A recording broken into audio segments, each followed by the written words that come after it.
welcome to Addicted to Murder. This is Courtney, licensed professional counselor with over 10 years of experience. And this is Trisha, and I just came out of a week of appreciation. Appreciation? Mm-hmm. What does that mean? That's when you bask in the sun. Oh, well, that sounds nice. Yeah. I could be pronouncing it wrong. It could be appreciation. But it's spelt like appreciation. All right. And, I was on a couple lakes for a while. Yeah, it looked like you were having a lot of fun. I was. We did have some mishaps on the houseboat, several mishaps. But we learned some teamwork building skills, and, we're still here. Well, that's the important thing. Yeah. Family time, making memories. Yes. Awesome. Well, like Courtney said, welcome to Addicted to Murder, Randall Woodfield, Part 3, final part. Yes. And I really am enjoying Randy Woodfield. He's just so, I don't want to say refreshing, but he's entertaining. He is entertaining. That's as far as a terrible piece of shit person goes, his life prior to him killing and some of the other things that happened outside of his killing are just crazy. He's got lots of stories. Yeah, he does. Do you want to go? Oh, actually, no, it's question time, and then Courtney will recap what we're talking about. So before we get into more about Randy, my question this week is, since we were both theater people in high school, particularly. Theater, not feeder. Theater. Okay. Yes. That's what I thought you said, but I misheard you. Okay, go ahead. So what is your favorite play? That I've been in or that I've seen? Either. Well, so I grew up in, in high school, it was in the 90s, and that was when Rent was really big. Mm. So, I mean, that's not a play, it's a musical, but it counts. I sort of probably went to 3 or 4 of them when they came to Portland area, and I think they came to Eugene. I don't remember. And I have the whole soundtrack memorized and everything like that, and that's got to be my favorite. Nice, that's a good one. It is, and I don't know that the new wave of people know it. I don't know. I mean, I feel like I don't even know if it's on Broadway anymore. I think maybe they've done revivals, and there was just that movie. I know, but the movie wasn't that great. Well, there was a movie that came out about the person who wrote the one Rent. that died opening night. Mm-hmm. It's crazy. Yeah. What about you? I'd say my favorite is it's an old one, but it's The Importance of Being Earnest. Oh, I know that one. Yeah, I've seen a few different productions of it. I saw it down in Ashland at the Shakespeare Festival, and I've seen it a few other places, and it's just timeless, and I think it's hilarious. I know I've seen it, but and I remember Ernest is the name, but it's also Ernest, being earnest. So it's kind of a play on words. But I'd have to have a refresher on the plot. Right. Essentially, people who are not earnest pretend to be earnest. And there's some love triangles involved and shenanigans based on kind of all these lies of people pretending to be earnest when they're not. Gotcha. I'll have to revisit that one if I ever see, it come about. Well, good question, Courtney. Thank you. So I guess now, why don't you give us a recap on good old Randy? Yeah, so where we left off with Randy Woodfield, last time we learned about him going and joining the Green Bay Packers on their sort of club team, so to speak, and then getting fired from the Green Bay Packers because he couldn't stop exposing himself to women. Going to college, dropping out of college, going to jail, getting out of jail, assaulting a lot of women. Mm-hmm. Kind of leads to where we are today. Got some actual real jail time. Mm-hmm. Yeah, and we ended with him deciding to hook up with his ex-con friend that he met in prison. Mm-hmm. Right, because he ran out of bars that he could work at. Yeah, he kind of burned a bunch of bridges in Portland area, so. Okay, great. So, as I just said, Randy's now hooked up with his former prison inmate, Tony Neary, and they decided to start robbing some places together. So in Vancouver, they robbed the Fawcett Tavern and a Safeway. Tony told Randy that all he needed for a disguise was to put a piece of athletic tape on the bridge of his nose. And so that's what Randy started to do, just a piece of that white athletic tape. Randy sometimes would also wear a fake beard as well. So while robbing places together, Tony would use a real gun, a .357 Magnum, while Randy would use a fake gun. Not sure why, but that's how it went at first. Randy provided the getaway car, and Courtney, it was like the same car that Ted Bundy had. It was a champagne-colored gold Bug. I know that it was a real popular car back then, but still, it's kind of ironic. It is. So after a short while, Randy decided he would try his luck south of Portland, and he moved down to Eugene, Oregon, to the area.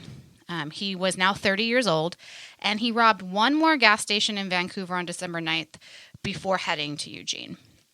So Randy continued to rob places when he pulled into the Eugene area. On December 13th, he robbed an ice cream parlor. He then drove north to Albany and robbed a drive-in restaurant. Further north, he drove to Seattle, and on December 21st, he actually forced a waitress at gunpoint to fillet him. So we can kind of see this pattern of him going up and down I-5, robbing places. Yep, exactly. And sometimes he just robs them, and then sometimes he goes a little further and performs rape. Right, that's becoming his new MO. Yep. So now he's back in Eugene, and it's December 30th. It's 1980.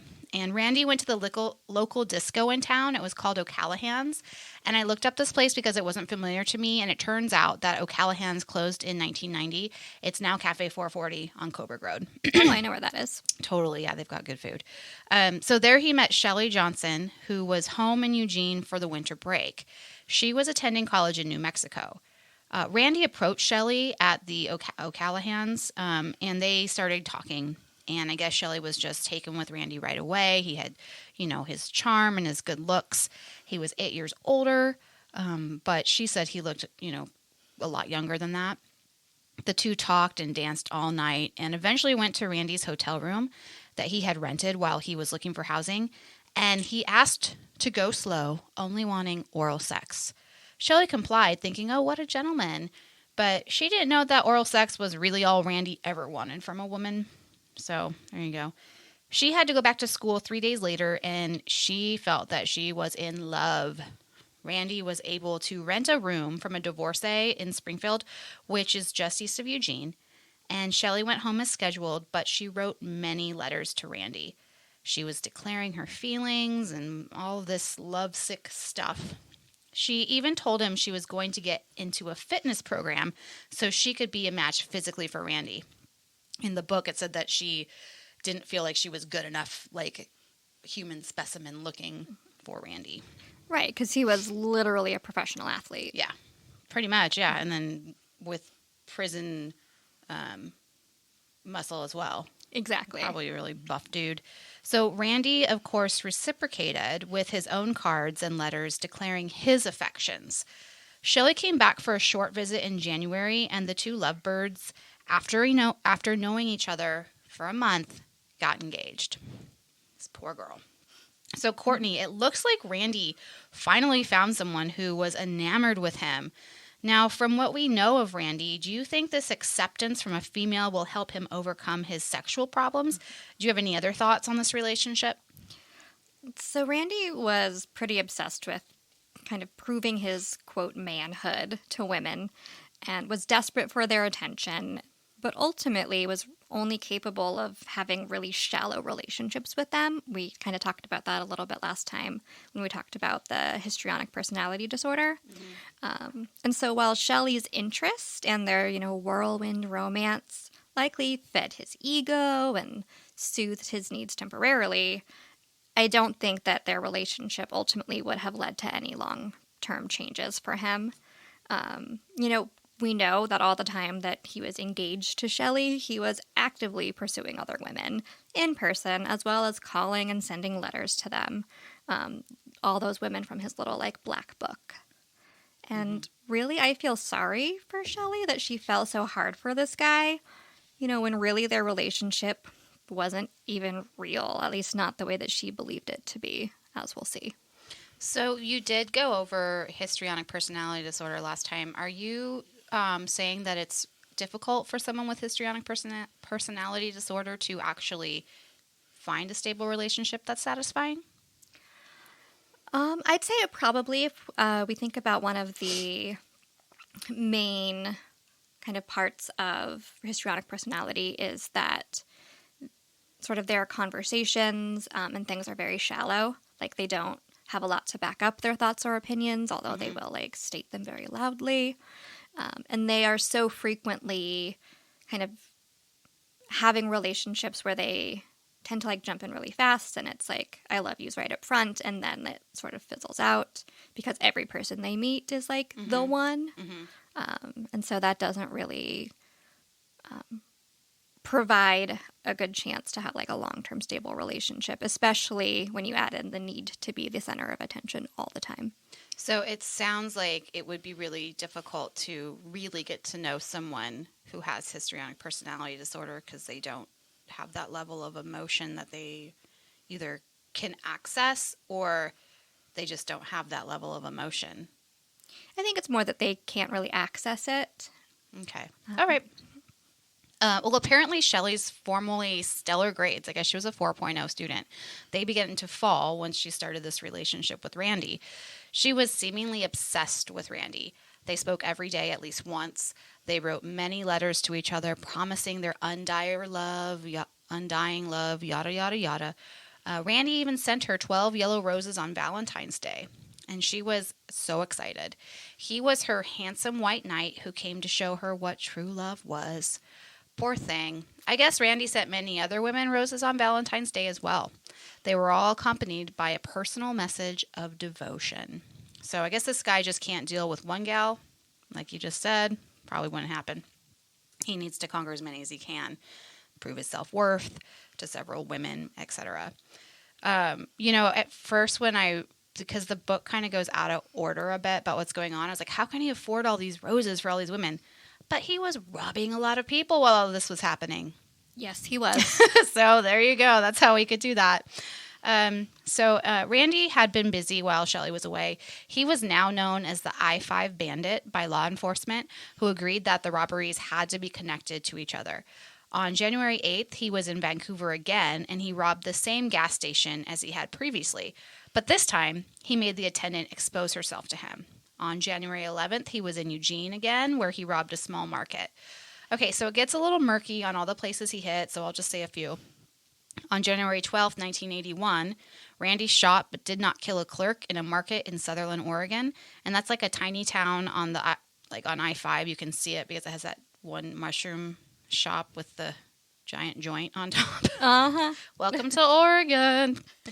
January 14th, a man, most likely Randy, or at least someone matching the description of the I-5 Bandit, broke into a house that had two sisters in it. They were 8 and 10 years old. The man assaulted the 2 young girls, forcing the elder to fillet him. On January 18th, 2 women were cleaning an office in Salem, Oregon, when they were attacked by a man who again resembled the I-5 Bandit. He forced both women at gunpoint to satisfy him sexually. He then shot both of them in the head at least twice. One of them was dead on arrival, but the other, she pretended to be dead until the man left. And she was able to call 911, and they were able to rescue her. But Sherry Hull, her friend and coworker, was killed at the scene. Beth Wilmot did survive. It was in the hospital where she was recovering from a gunshot wound to the head that a physician at Salem Hospital told her that she also now had herpes. Good old Randy. The gift that keeps on giving. No, he's just... There's like a theme throughout that whole... So, Courtney, these crimes are suspected to be done by Randall Woodfield at this point. I mean, by the I-5 Bandit killer. Do you have any thoughts as to why he attempted to kill and then did kill one of these women after they had done what he had asked sexually? The other murders linked to him seemed to be more out of revenge, but this seemed unnecessary. He got what he wanted. I think as we've seen with and talked about with other serial killers, Randy is starting to escalate in his, need to control and need for sexual gratification. So, he started way back as a teen with exposing himself to women. And when that was no longer enough, he moved on to robbery and sexual assault. And then during this spree of his, he escalated really quickly to now adding murder to his routine. There's no greater power over another human than holding their life in your hands. And for Randy, this would ultimately prove to be, intoxicating and to finally relieve that pressure he felt to take back his power over women that, from a young age he expressed like feeling dominated and controlled by the women in his life. Mm-hmm. And so in this way, he had ultimate control. And that just always seems to be what it comes down to, is dominating someone else. I mean, most of the serial killers also get off sexually, but not all of them. Right. It's like just that control. Well, to finish out January, Randy traveled back down to Eugene, robbed a business there, then went to Grants Pass, robbed a donut shop, then finished in Medford, Oregon, robbing another business. February was another busy month for Randy. In Redding, California, 12-year-old Kristen Jarvis came home around 9 p.m. after going to a friend's house to find a horrific scene. She walked into her mother's room and found her mother and her 14-year-old sister dead side by side in Mom's bed. Her mother had her nightgown down, exposing her breasts, and her ankles were bound with white surgical tape, the same type of tape that covered her mouth. Her sister was completely nude, and her face was smeared in blood. Both mother and daughter had been shot in the head, and the young girl had been sodomized. That same day, a clerk at a store had been kidnapped, sodomized, and raped after being robbed in Redding. This also happened in Wairika the same day. So, Courtney, I'm getting a Ted Bundy vibe again here. Remember when he went crazy in Florida, like killing one after another, or trying to, in any case? Like, he couldn't get enough fast enough. What are your thoughts? I think it is accurate to describe Randy's crimes in January and February as a spree, similar to Ted's final weeks in Florida. It's kind of like once he crossed that line of killing, it became like a new obsession almost, and, an experience that he needed to chase again and again, just like if it was a drug. And he was already pretty impulsive and not very careful about disguising his appearance. I mean, like a hat, a Bandit on his nose, and an obviously fake beard, really. Mm-hmm. And that was all from the beginning, but now he was moving even faster and less carefully, really seeking that instant gratification anytime he could. And, he did molest 2 little girls, so, I mean, I don't know if we throw that term pedophilia on him now, but because there was like 8 and 10, those sisters. Anyways. Yeah. I don't know that I would throw pedophilia on there. It was only the older daughter in that little one, I believe. No, the one, the 8 and the 10-year-old, right? Yeah. I think it was only the 10-year-old who was forced to do something. I might be remembering wrong, but I think it's more, I believe, reading in the book as well, that Randy said that he would have much rather have been like their mom or something, but like they were just the ones that happened to be there. Mm-hmm. Okay, well. I mean, it's still disgusting it's still and terrible. A 10-year-old, but yeah, either way. But anyhow, over the next several days, Randy hit many towns, robbed many places, and assaulted many more women. He even hit another 3 shops in one day in Washington. So he's insatiable, it seems, at this point. So, okay, remember Julie, who we talked about before last episode? That young gal that was sort of like fancied herself in love with him, but he was dating another woman. Right, and so she like dumped him when she found out. Like threw a fit in the bar. Mm-hmm. Yeah. Well, she was found dead in her home on February 15th. So the day after he sent all those flowers to all those women for Valentine's Day, who knows, Julie might have been one of them. But, well, at least now we know where he got the money. As I said, all those robberies. Poor Julie, she was shot in the head. The death of Julie pointed investigators into the direction of Randy. So, because her friends knew that she knew Randy, it came up when they were investigating Julie.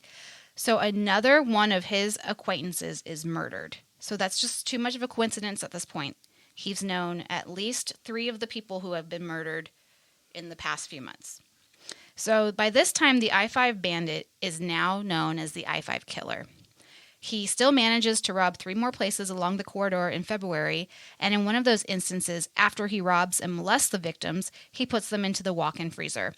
So, Courtney, I've worked in the industry, restaurant industry, for over 20 years, and the walk-in freezer has always scared the shit out of me. Literally, when I have to go in to get dough or something out of it, like I'm scooting in and out there as fast as I can. I am so scared that that door is going to close in on me and like lock me in.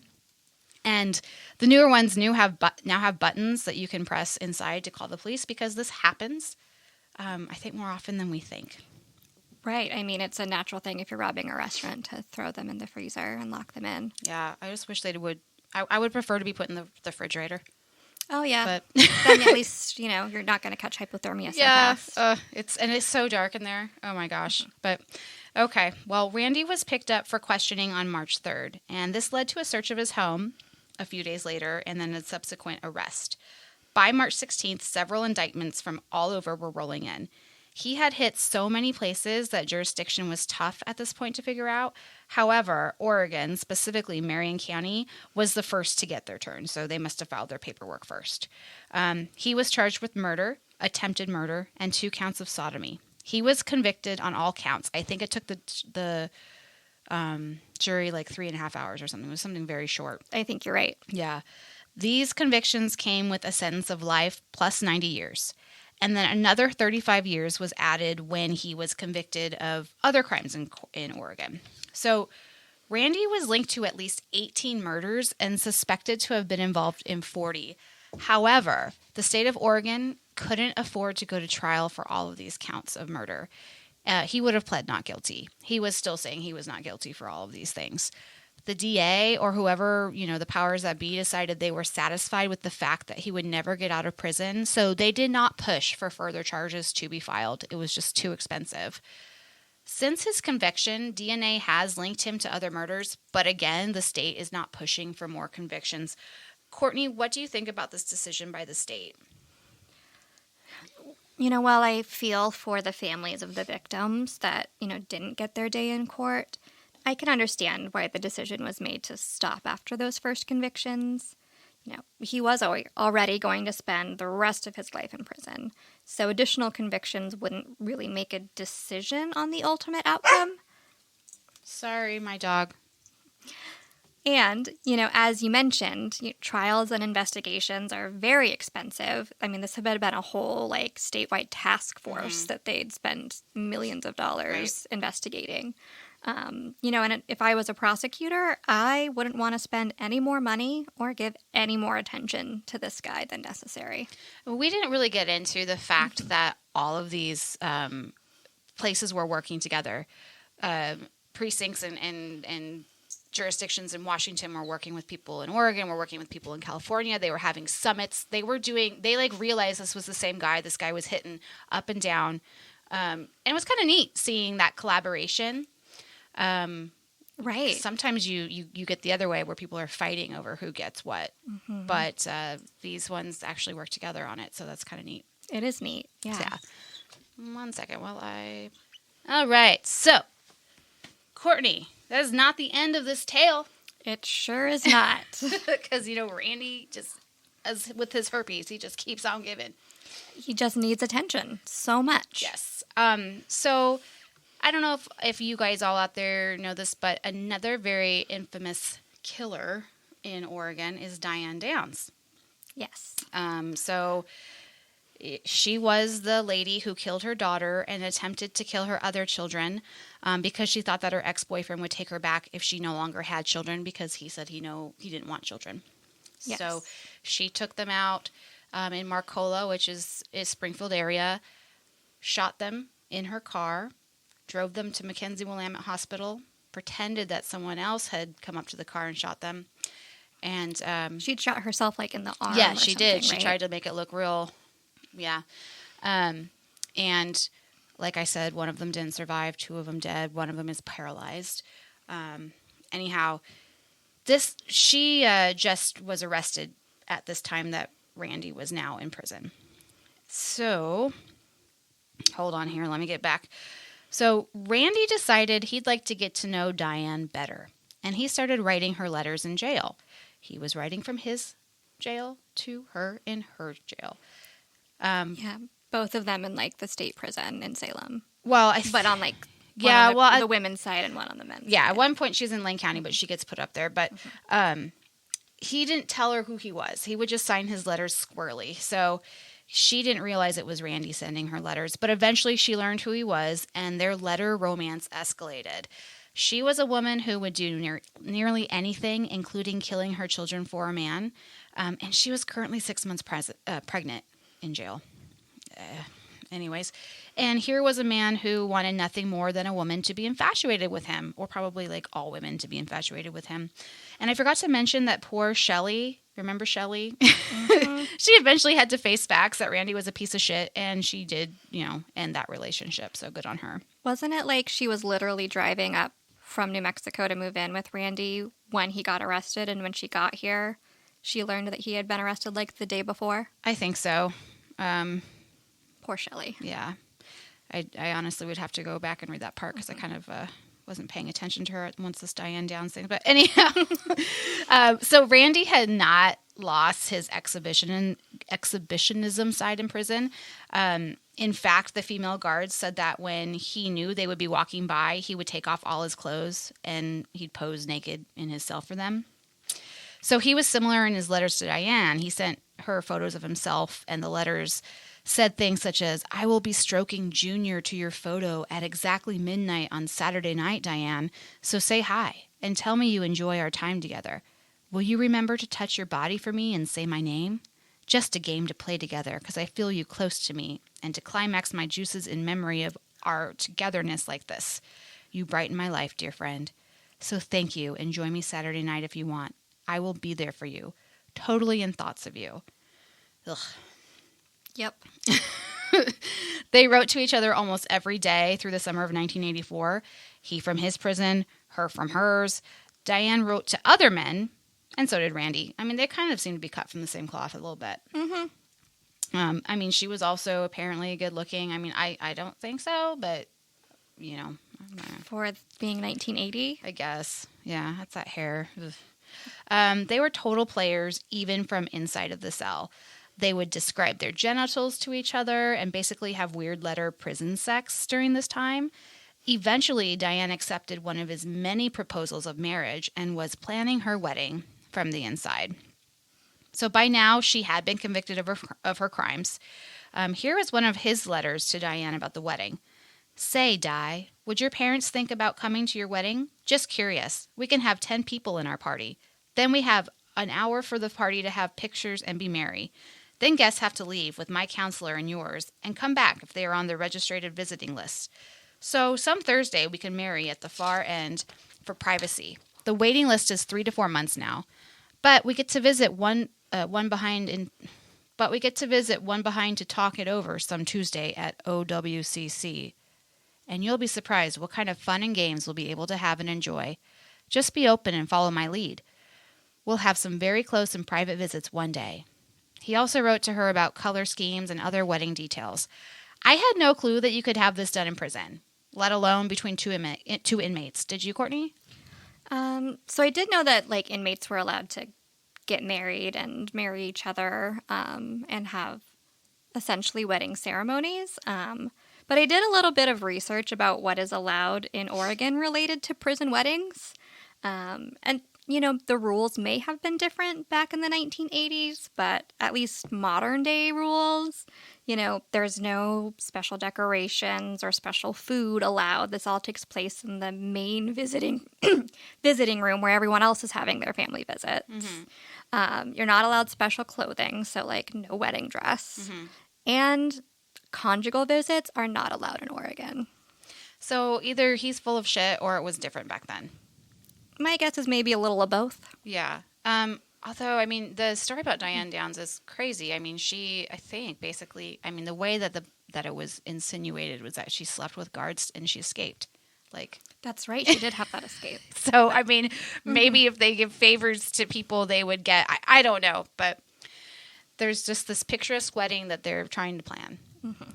So now at this time, Diane was doing many interviews with the press, and during one of the interviews, she told the reporter about her and Randy's wedding plans. She was very excited to tell people that they were in love. Well, Randy, in an act to prove that women are beneath him, once again, denied everything. He claimed that he had no idea where she had gotten the idea he wanted to marry her. She must be a very confused and sad individual to concoct such a scenario as that. He felt sorry for her. This is what he told the papers. It was totally to humiliate her. This was to get back at all women. He had planned this whole thing with her just to jilt her publicly.